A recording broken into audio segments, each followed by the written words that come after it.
অবশেষে প্রকাশিত হলো বহুল প্রতীক্ষিত প্রাইমারি সহকারী শিক্ষক নিয়োগ পরীক্ষার ফলাফল। এবার উত্তীর্ণ হয়েছে মোট ৬৯,২৬৫ জন।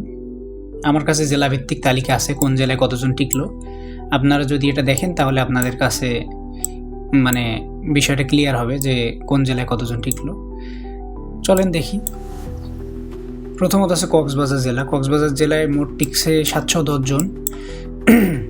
কিশোরগঞ্জ জেলায় ১৩৯৯ জন। কুড়িগ্রাম জেলায় ২৪৬০ জন। কুমিল্লা জেলায় ২৫৬৪ জন।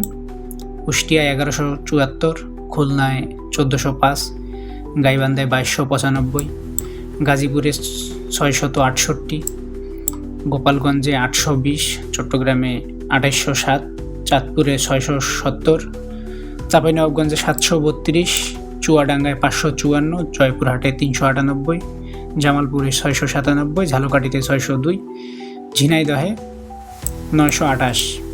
এরপর আসে টাঙ্গাইলে ১০২৩, ঠাকুরগাঁয়ে ১৫১২, ঢাকাতে ১৩০২, দিনাজপুরে ২৪২১, নওগাঁতে ১২৬৬, নড়াইলে ৫২৩, নরসিংদীতে ৬৪৫, নাটোরে ১০৪৩, নারায়ণগঞ্জে ৭১১, নীলফামারীতে ১১০৯, নেত্রকোনা ৮৯২, নোয়াখালী ১৩১১, পঞ্চগড় ১১১১, পটুয়াখালী ১৫৬৬, পাবনা ৭৬৪, পিরোজপুর ১২৬৩, ফরিদপুর ৮৭৬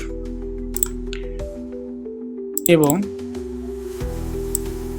ফেনী ৪৯২, বগুড়া ১৫৫০, বরগুনা ৯৯০, বরিশাল ১৮৭২, বাগেরহাট ৯৩৮, ব্রাহ্মণবাড়িয়া ১২৯০, ভোলা ১২০০, ময়মনসিংহ ১৩৩০, মাগুরা ৪৪০, মাদারীপুর ৩৮১, মানিকগঞ্জ ৫২৯, মুন্সিগঞ্জ ৯২০, মেহেরপুর ৪৮৯, মৌলভীবাজার ১২২২, যশোর ১৪৬৯, রংপুরে ২০১৯, রাজবাড়ীতে ৪৩০, রাজশাহীতে ৮৩৭, লক্ষ্মীপুরে ৬৭৫, লালমনিরহাট ১১৮৪, শরীয়তপুর ৬৪২, শেরপুর ৫৫৩, সাতক্ষীরা ১০১২, সিরাজগঞ্জে ২১২৩, সিলেটে ১১৮২, সুনামগঞ্জে ২০৬০, হবিগঞ্জে ১২০১।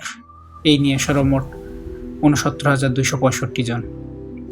এবং রেজাল্ট এখনও ওয়েবসাইটে অ্যাভেলেবল না, এবং অ্যাভেলেবল হলে আমরা দেখতে পারবো না, কারণ ওয়েবসাইটে অনেক জ্যাম আছে, সবাই ট্রাই করতেছে। সার্ভারের সমস্যার জন্য দেখতে পারবেন না, হয়তো আপনাদের কিছু সময় অপেক্ষা করতে হবে, ২-৩ ঘন্টা। এবং আপনার ওই কাটমার্ক অনুযায়ী টিকছে, যেটা বলছিলাম। আর SMS-এর মাধ্যমে যারা উত্তীর্ণ হয়েছেন, SMS-এর মাধ্যমে আগামীকাল সবাইকে জানিয়ে দেওয়া হবে। মন্ত্রণালয় থেকে SMS দেবে আপনাদের। আর চ্যানেলটি সাবস্ক্রাইব করবেন। সকলে ভালো থাকবেন, সকলের জন্য শুভকামনা রইল।